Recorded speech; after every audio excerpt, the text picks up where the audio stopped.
සමහර ගෙවල් වල ඉන්නවා මිනිහලා තමන්ගේ කවදා ජීවිතේට තමන්ගේ ගෑණි උයපු කෑම එක රහයි කියලා නෑ.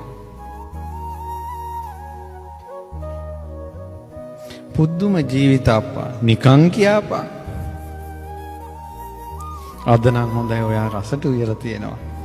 මං හිතන්නේ පිරිමියාගෙන් ඒක අහන්න හරි කාන්තාව හරි කැමතියි. කියලා නෑ.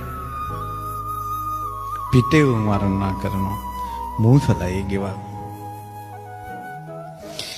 දැන් මතක් කරන්න දරුවෝ ඉන්නවා ජීවිතේට අම්මා උයපු කෑම එක රහයි කියලා කියන්නේ. එක දවසක් කියලා නෑ.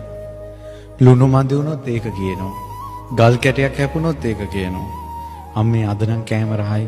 ඔයාට කෑම රසයට උයන්න පුළුවන් නේ. ඒ වචනේ අම්මලාට 50ක් දෙනවා. අම්මලාට 50